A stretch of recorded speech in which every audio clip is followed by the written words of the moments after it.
할렐루야. 주님의 은혜가 오늘도 여러분 삶 가운데 가득하시기를 주의 이름으로 축원을 드립니다.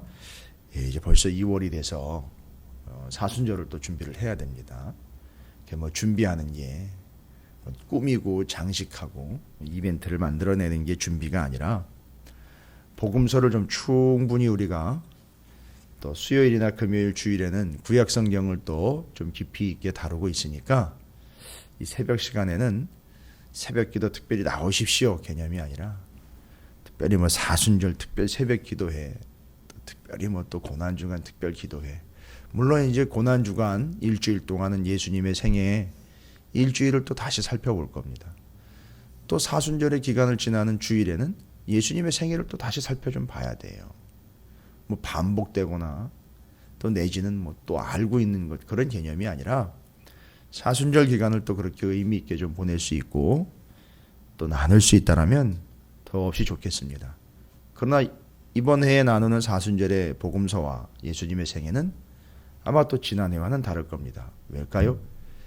지난해 1년의 이 시간을 구약 성경을 또 충분히 우리가 나눴으니까 거기서 오는 더 큰 유익과 더 분명함과 더 풍성함이 우리로 하여 더 은혜스러운 사순절과 함께 고난주간을 보낼 수 있는 그런 근거가 될 거라고 저는 믿습니다. 그래서 이제 마태복음을 마쳤고 또 마가복음도 충분히 마칩니다. 또 우리가 또 알고 있는 것처럼 마태복음은 기쁨을 위한 탄생이었다라면 거기 기쁨이 묻어나 있고 마태를 찾아와 주신 주님의 기쁨이 있다면 이 마가복음은 한 영혼을 향한 하나님의 사랑, 주님의 사랑이 배어 있는 거죠. 그래서 예수님이 한 영혼 한 영혼을 직접 찾아다니시면서 어떻게 그들을 구원해내시고 어떻게 그들을 고치셨는지를 좀 관점으로 보고 그걸 포인트로 좀 잡고 그 한 영혼이 바로 내가 아니겠느냐라고 그 말씀을 좀 받으면 더 큰 은혜가 될 줄로 믿습니다. 그래서 이 사순절 기간을 좀 충분히 복음서를 나누면 이미 나눈 바 된 구약의 말씀들이 이렇게 연결이 되는 거구나. 이렇게 또 성취가 되고 이렇게 이루어진 거구나. 또 예수님이 다른 말씀하신 게 아니라 그 구약 성경에 기록된 바가 다 이것이었다. 그리고 나를 이야기합니다. 마치 바돌롬의 곧 나다니엘이라고 일컬어지는 그 제자가 그렇게 충분히 구약 성경을 읽고 충분히 숙지하고 난 이후에 사도 바울보다도 더 먼 거리를 은혜스럽게 사역을 감당할 수 있었던 원동력이 바로 그 말씀에 있었던 것처럼 우리가 그렇게 좀 말씀을 충분히 나누고 좀 익숙하게 주님이 오셨을 때 이 서기관과 바리새인들처럼 좀 엉뚱한 소리 하지 않도록 좀 그런 기간을 좀 보냈으면 좋겠습니다. 이제 마가복음으로 우리가 이제 넘어왔는데요. 원래 복음서, 공관복음서, 또 요한복음서, 복음서 중에 제일 먼저 기록된 것이 마가복음이라고 알려지고 있어요. 복음서 중에 제일 먼저예요. 여러 가지 이제 근거와 이유들은 성경학적으로, 성서학적으로 이제 이야기를 하지만 어쨌든 통상 마가복음이 복음서 중에 제일 먼저 기록된 거기 때문에 다른 복음서들이 마가복음을 참고를 했겠죠. 그렇죠. 근데 마가는요, 예수님을 따라다니면서 같이 사역을 했던 존재는 아니에요. 왜냐하면 그 다음 세대잖아요. 바울, 베드로, 특별히 베드로는 또 내 아들이다라고까지 이야기할 정도로 마가가 그런 존재였다는 거죠. 그러니까 예수님을 직접 보고 직접 같이 다니면서 사역을 감당했던 자는 아니지만 복음서를 기록을 했는데 또 제일 먼저 복음서를 기록을 했어요. 그러니까 다른 복음서들이 마가복음을 참조를 했을 겁니다. 읽었겠죠. 알겠죠. 내용들을 정리한 것을. 근데 오늘 저는요. 마가복음을 시작하면서 마태복음 맨 뒤편의 28장을 여러분이 좀 충분히 좀 읽어보시고 이게 역사적인 순서는 아니겠지만 내용상으로 보자면 그 부활의 신앙을 강조하고 있는 마태복음 28장이 연이어서 그것을 전제로 마가복음을 좀 시작해야 한다는 걸 좀 미리 말씀을 드리고 싶어요. 왜냐? 이론적인 게 아닙니다.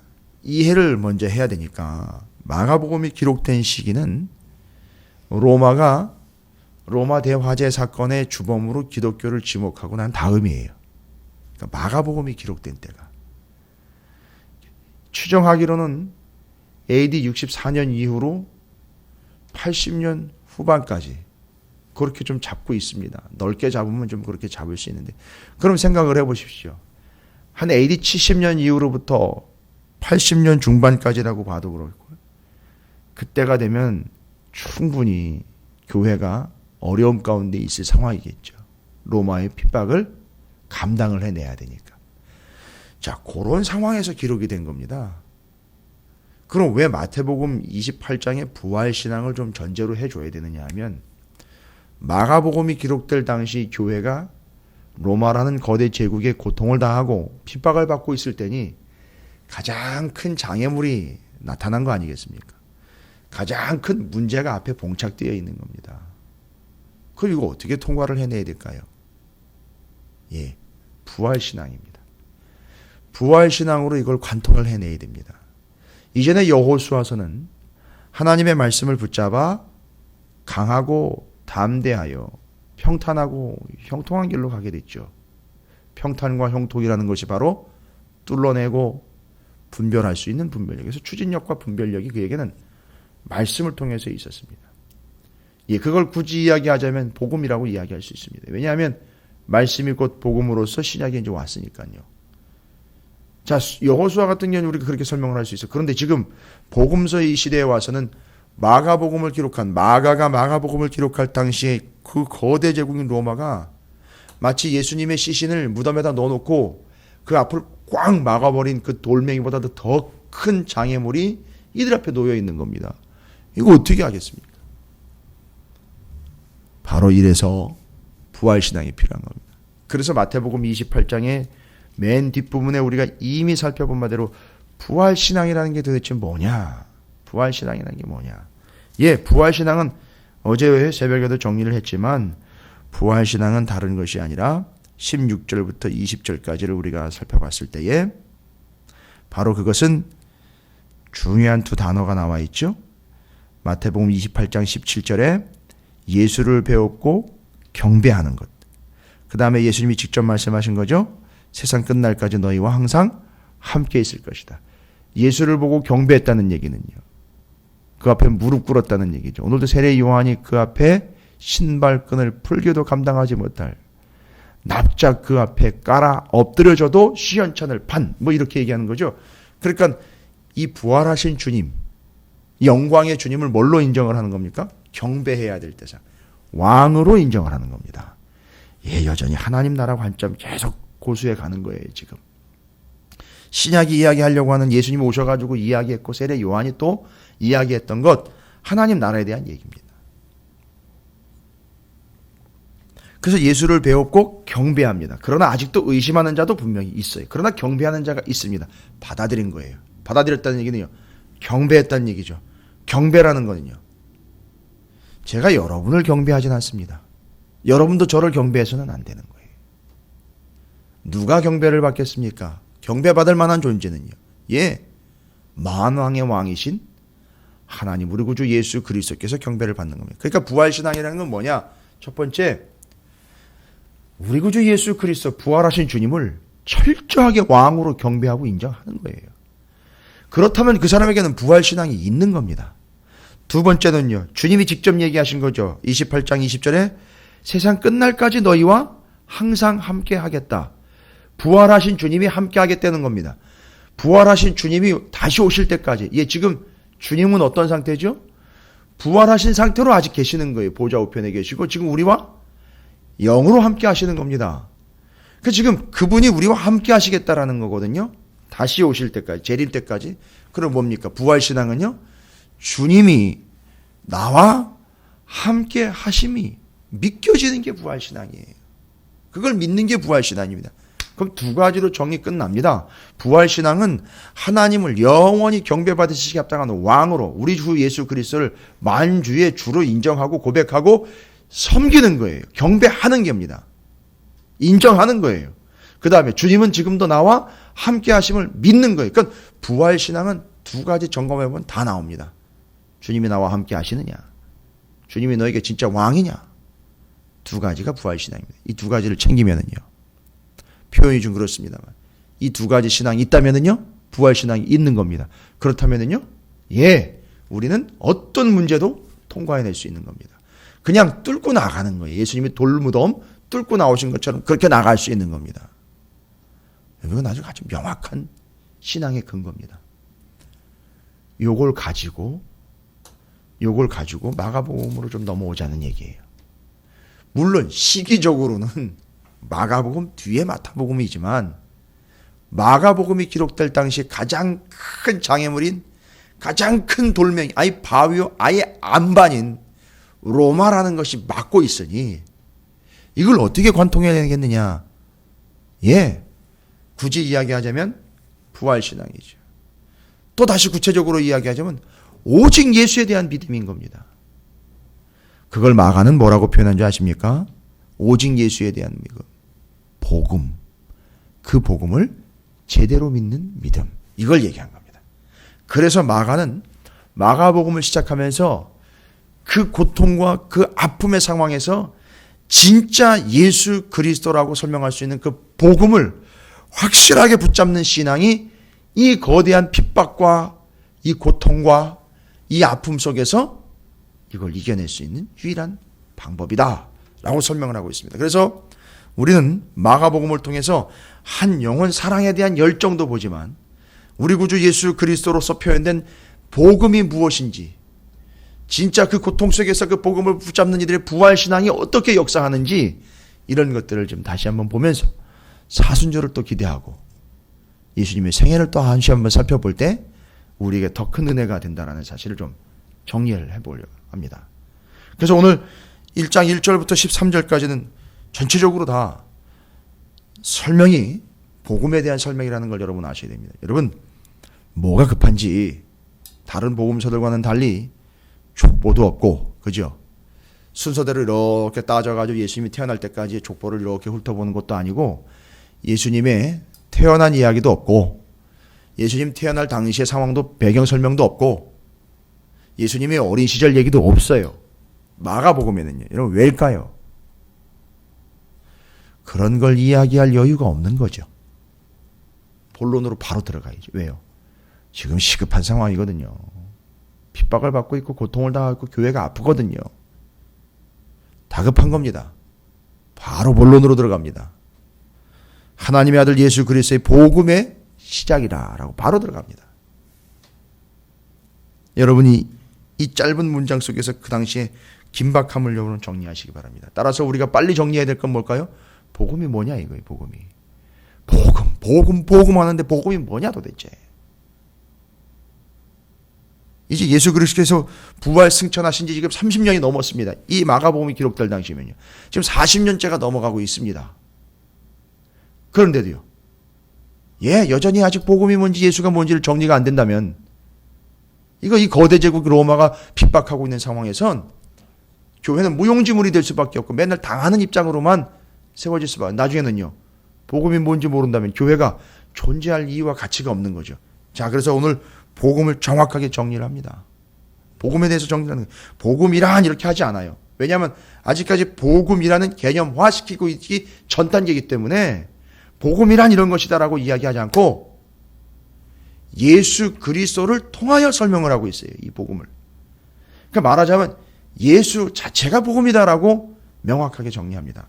그럼 오늘 본문을 통해서 우리가 다시 한번 복음을 정리를 좀 해보겠습니다. 막연하게 복음, 그냥 기쁜 소식, 좋은 소식이라고 대충 넘어갈게요. 얼버무릴 것이 아니라 복음이 무엇이냐 구체적으로 정리해야 됩니다. 1절 시작하자마자 하나님의 아들 예수 그리스도의 복음의 시작이라. 예수 그리스도의 복음이라고 하지만 예수 그리스도 곧 복음이라고 해석을 해도 돼요. 그럼 복음은 뭡니까?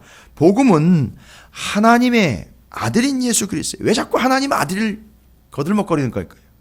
왜 하나님의 아들을 자꾸 언급하는 겁니까? 하나님은 왕이시고 왕의 아들로 오신 예수가 왕으로서 복음이다라는 걸 이야기하는 겁니다. 그러니까 이게 하나님 나라의 관점에서 계속 이야기하고 있는 거예요. 통치자 예수 그리스도, 그 나라의 왕 예수 그리스도가 복음이 되신다. 그래서 하나님 나라의 핵심은 복음이다. 요거 얘기하는 겁니다. 따라서 1절 얘기합니다. 복음은 하나님의 아들 예수 그리스도다. 제가 한 7가지로 설명을 드릴 거예요. 잘 정리해 놓으시고요.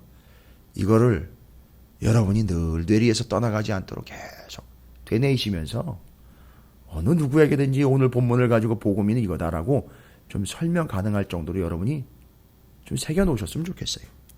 첫 번째로 복음은 하나님의 아들 예수 그리스도인 거예요. 하나님 나라의 관점으로 이야기하는 거라는 거 잊지 마십시오. 두 번째로 복음은요. 10시 1절에 나와 있죠. 시작이라. 복음은요. 모든 것의 시작입니다. 그러니까 복음은요. 창세기에도 나와 있고요. 그 이전에도 원래 있었던 거예요. 왜요? 복음이 누구니까요? 예수 그리스도니까요. 이러면 다 얘기가 되는 거예요. 자, 복음은 하나님의 아들 예수 그리스도이시다. 두 번째, 복음은 모든 것의 시작이다. 그럼 당연히 알파니까요. 끝도 오메가도 복음인 겁니다. 그게 예수 그리스도인 거예요. 알파와 오메가가 되시는 하나님. 그래서 하나님의 아들 예수 그리스도이시며 복음은 모든 것의 시작이고 2절로 넘어갑니다. 2절에서도 두 가지가 이야기합니다. 다른 거 없습니다. 선지자 이사야의 글에 기록된 바라고 나와 있습니다. 3절 뒷부분에 기록된 바대로라고 나와 있죠. 그런데 이사야 선지자의 글을 보면 2절에 보라 내가 내 사자를 내 앞에 보내리니 그가 내 길을 준비하리라 라고 이야기하고 있죠. 바로 이겁니다. 복음은 기록된 바입니다. 기록된 바는요. 아직 복음서가 이제 막 나오기 시작할 때니까 이제까지 기록된 바는 뭘까요? 마가에 있어서 복음서 기자들에게 있어서 기록된 바는 구약 성경입니다. 그러니까 바로 복음은 기록된 바, 이미 구약에 기록된 거라는 거죠. 이제는 우리가 좀 이렇게 수준 있게 좀 정리를 해봅니다. 이미 구약 성경에 기록된 게 다 복음을 위한 것이고 내용이 복음이로구나. 기록된 바입니다. 그래서 3절에서 기록된 것과 같이라고 나와 있고요. 복음은 뭡니까? 마치 그 얘기를 준비하라라고 이야기했죠. 복음은 이미 준비가 된 겁니다. 어느 순간인가 느닷없이 탁 튀어나온 게 아니라 즉흥적으로 나온 게 아니라 복음은 이미 기록된 바처럼 구약 성경의 말씀처럼 그렇게 준비가 된 겁니다. 그러면 이렇게 되겠죠. 하나님의 아들 예수 그리스도이시다. 복음은 또한 모든 것의 시작이다. 복음은 또한 기록된 바다. 구약 성경을 얘기하는 겁니다. 복음은 또한 준비된 것이다. 이미 준비가 된 거예요. 어느 순간인가 새롭게 제조된 게 아니죠. 준비된 겁니다. 4절에 나와 있죠. 세례 요한이 광야에 이르러 죄사함을 받게 하는 회개의 세례를 전파하니 복음은요 전파하는 겁니다. 그게 세례 요한이 적용을 한 거죠. 복음을 전파한 겁니다. 제가 5번째까지 말씀드렸습니다. 6번째 7절에 나와 있습니다. 7절에는 바로 세례 요한이 예수 그리스도 앞에서 본인의 자세를 이야기합니다. 이게 어떻게 표현할까요? 그가 전파하여 이르되 나보다 능력 많으신 이가 내 뒤에 오시다니 나는 굽혀 그의 신발끈을 풀기도 감당하지 못하겠노라. 여러분, 복음은 세상에 높아지는 게 아니라, 그러니까 우리가 세상에서 높아지는 게 아니라 예수 그리스도 앞에 우리는 낮아지는 걸 이야기하는 겁니다. 그리고 복음은요, 7번째입니다. 그 앞에 늘어놓고 자기를 자랑하는 게 아니라 감당하지 못할 하나님의 은혜라는 겁니다. 세례 요한이 얘기하는 감당하지 못하겠다. 뭐예요? 짜증난다는 겁니까? 싫다는 겁니까? 아니죠. 그 어마어마한 권위와 영광과 은혜 앞에 뭐라 말 못하겠습니다. 이런 얘기가 전적 은혜라는 겁니다. 감당하지 못할 은혜입니다. 이걸 세례 요한이 정확하게 이야기해 줍니다. 그 앞에 우리는 낮아지는 거예요. 그리고 그 앞에서 우리는 감당하지 못할 은혜로 받는 겁니다. 그래서 복음은 하나님의 아들 예수 그리스도이시여 모든 것의 시작이며 기록된 바이고 준비된 것이며 전파되는 것이고 그 앞에 낮아지는 것이고 감당하지 못할 하나님의 큰 은혜다라는 걸 정리를 끝내버립니다. 여러분, 이건 우리 입장에서 지금 정리해야 되는 거죠. 복음을 받아들이고 그 복음이라는 걸 늘 듣고 또 복음이라는 걸 전해야 하는 우리 입장에서 우리가 정리해야 되는 겁니다. 그런데요, 이 예수 그리스도를 바라보는 두 존재가 있습니다. 복음을 바라보는 두 존재. 그러니까 예수가 복음이니까요. 예수를 바라보는 두 존재는요. 첫 번째 하나님 아버지와 두 번째 시험을 받으실 때 광야에서 천사들입니다. 하나님이 예수를 바라보고 뭐라고 말씀하십니까? 11절에 내 사랑하는 아들이라 내가 너를 기뻐하노라 하시니라. 여러분, 이 복음을요, 예수다라고만 이야기할 게 아니라 지금 분명히 예수가 곧 복음이라고 얘기했으니까 이 복음, 왜 기쁜 소식인가? 매일 우리는 우리가 기뻐야 기쁘다라고 표현을 해요. 아니요. 그보다 더 먼저 하나님이 기뻐하신 거예요.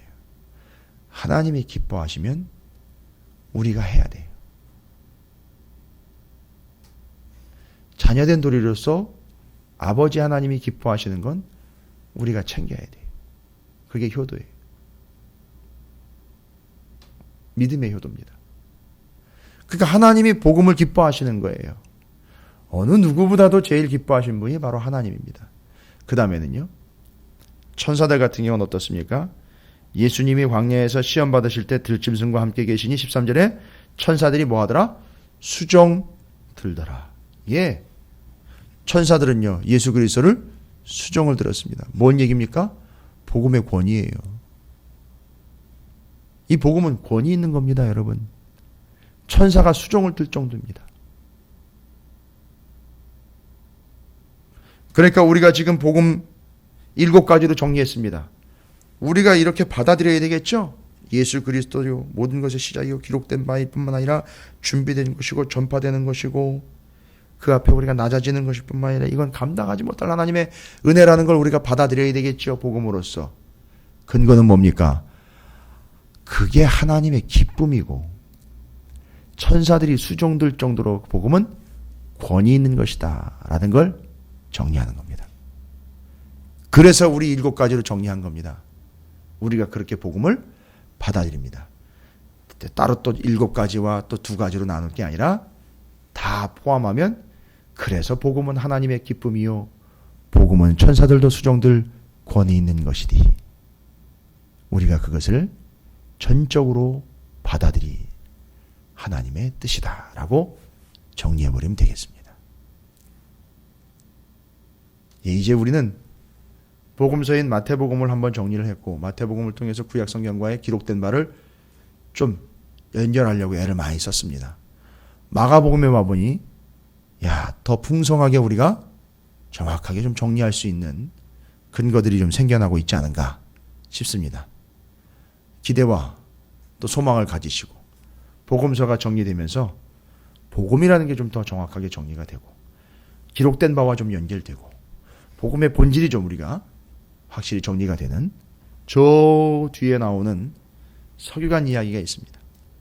회당에서 만난 서기관. 예수님이 거기 가서 성경을 읽고 가르칠 때에 서기관들이 소개가 됩니다. 그럼 뭘 얘기하는 걸까요? 예, 복음은 이론이 아니라 실제다 라고 또 나옵니다. 서기관들은요, 기록하고 문서로 만들어내는 데는 기가 막힌 사람들이지 않습니까? 이론이 아니라 복음은 실제다. 복음은 한 영혼을 위한 것이다. 뭐 이렇게 계속 나갑니다. 그러니까 마가복음이 가지고 있는 이 풍성함들을 여러분께서 복음서를 통해서 계속 묵상하시고 정리하신다면 참 올해의 사순절은 더 의미 있고 더 풍성한 복음으로 예수 그리스도께서 이 땅 가운데 실현하려고 하신 그 하나님의 나라, 지금 우리가 살고 있는 그 하나님의 나라가 복음으로 더 풍성해지는 그 나라와 우리의 삶이 될 줄로 믿습니다. 그래서 총 오늘 9가지가 정리가 됐어요. 9가지를 하기 위함이 아니라 정리하고 또 정리하다 보니 9가지로 전체 정리가 됐습니다. 7가지 우리가 받아들여야 될 것이 그거 2가지 근거로서 하나님의 기쁨이요 권위 있는 천사들로 수종될 만한, 그래서 우리는 그걸 전체적으로 9가지로 복음에 대해서 정리를 했습니다. 여러분 오늘 누굴 만나든지 한번 이거 옮겨보십시오. 복음에 대해서. 복음이란 이런 겁니다. 근거를 가지고요. 오늘 성경 본문을 가지고 한번 정리하셔서 옮겨보시면 확실히 여러분의 것이 될 줄로 믿고 복음이 실제가 될 줄로 믿습니다.